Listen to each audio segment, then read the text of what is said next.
राम राम भाई। सुबेरा का बज गया 5 और भाई उठ लिया। हाँ, थोड़ा सा योगा कर लिया और ये योगा करके ना और फिर का लगांगा भाई अपने थोड़ा सा काम का। और योगा देख लो, मेरे तो हाथ उथ सारे बिरदन दिए, धरती माता को प्रणाम किया है और अब चल पड़े हैं। अब हम मंदिर में चल पड़े जी, नहा धो के ना और मंदिर में चले गए। और फिर बनाई बाजरे की रोटी और मन ने अपनी बेटी की और मेरी बनाई 4 रोटी। बस हम ही दोनों खाएंगे और कोई नहीं खाएगा। और सबकी बना के सुबह ही भेज दिया।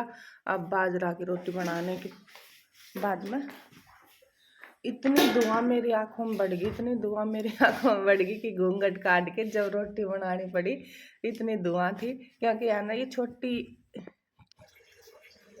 तो भैया अब हो गई शाम, वही बनाएंगे दाल। और आपने दाल के सामान पूरा कट कट कर लिया है।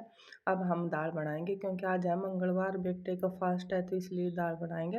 और भी दाल को है ना घर में कम ही खाते हैं, बेटे को तो बिल्कुल ही पसंद नहीं है, बेटा को पसंद है। अब हमने दाल में टमाटर डाल दिए, टमाटर डालने के बाद में और काम करेंगे। टमाटर डाल दिए और वही नमक मिर्ची सब कुछ इसके अंदर डाल दिया। और अब हम गैस रख दिया और शाम को फिर चूल्हे पर रोटी बनाई साग की। और वैसे तो रोटी बनाई और बेटे के लिए चूरमा की मोटी मोटी मोटी मोटी रोटी बनाई हमने। एक बार आँच बढ़ जाते हैं तो ये सारी धुआं मेरे ही अंदर जाती है, देख लो।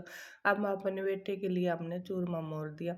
और चूरमा में ऐसे ही मोड़ते हैं, ज़्यादा घी घेरते हैं, हर काम मुराई करते हैं। और ये पूरी प्याली भरी भरी इसके अंदर ही डाल देंगे क्योंकि अपन तो एक ही बेटा है, बेटे को खुआएंगे तो वो कमाएगा, कमाएगा तो कुछ आगे बढ़ेगा।